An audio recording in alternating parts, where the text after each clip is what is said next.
بسم الله الرحمن الرحيم الحمد لله رب العالمين والصلاة والسلام على رسول الله وعلى آله وصحبه أجمعين. Welcome to episode 29 of this series, The Authentic Statements of the Companions. In this episode we'll take the statement of Abdullah bin Umar radiallahu anhuma, in which he said, "Don't curse or insult the companions of Muhammad sallallahu alaihi wasallam for the position of one of them for an hour, or going out with the Prophet Muhammad sallallahu alaihi wasallam, for one of them being out in the path of Allah with the Prophet Muhammad sallallahu alaihi wasallam for an hour is better than the deeds of a lifetime, doing good deeds for a lifetime from one of you." And in this statement also we have it from other companions and other scholars of the Salaf, in which they emphasize the status and the virtue of the companions of the Prophet Muhammad sallallahu alaihi wasallam. And just by being with the Prophet Muhammad sallallahu alaihi wasallam and striving to uphold the deen and spreading the message of the truth and establish justice and supporting the Prophet Muhammad sallallahu alaihi wasallam and being there with him and learning from him and carrying the message of Islam to the following generations, all their virtue is so great that we can't even begin to compare ourselves to them, to even begin to try to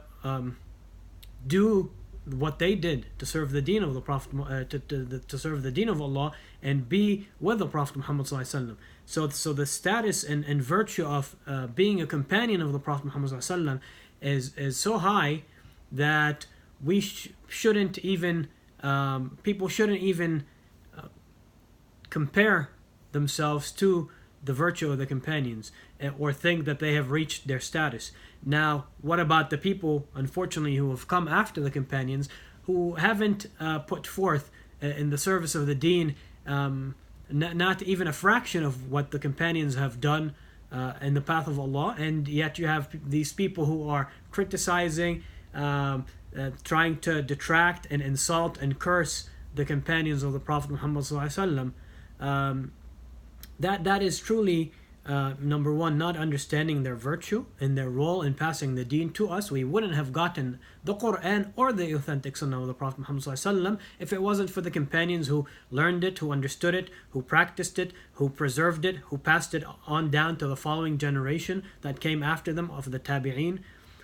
We wouldn't have the deen today if the companions didn't do what they did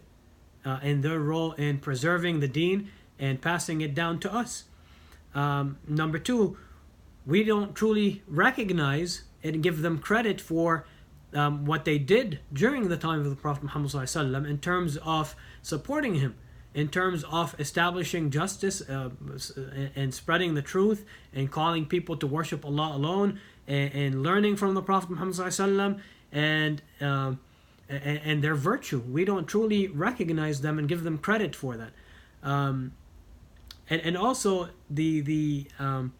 importance of following their footsteps, following their path, because we know that the Prophet Muhammad ﷺ was pleased with his companions. We know that Allah subhanahu wa ta'ala was pleased with the companions of the Prophet Muhammad ﷺ, that the Quran was sent down and the teaching of Islam was sent down to the Prophet Muhammad ﷺ, and he taught them to the companions understood them and practiced them, and Allah subhanahu wa ta'ala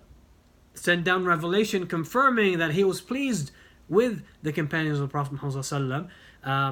affirming that what they're upon is the correct way of understanding the teaching of Islam and practicing the teaching of Islam. So their way, their path is the path we should follow. And yes, they were all human beings, and yes, they all had shortcomings, but those shortcomings do not even remotely come or compare or come closely to actually detracting from their status and their virtue, collectively and as individuals, because of their role that they have played during the early times when Islam was being sent down to the Prophet Muhammad ﷺ, was being revealed to him, when the Prophet Muhammad ﷺ was calling the people to Islam, and their role in all of that. And being with the Prophet Muhammad ﷺ and believing in him and supporting him and spreading the message of the truth. And so any minor shortcomings here and there that some of them individually might have fallen into. That's just normal and natural because we're all human beings and none of us are perfect. However, in the grand scheme of things, when we look at their virtue,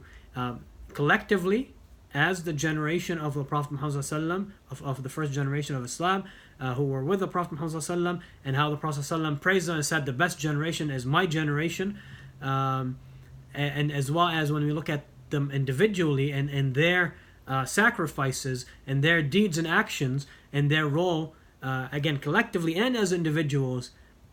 in supporting the truth and spreading the message of Islam and being with the Prophet Muhammad and sacrificing so much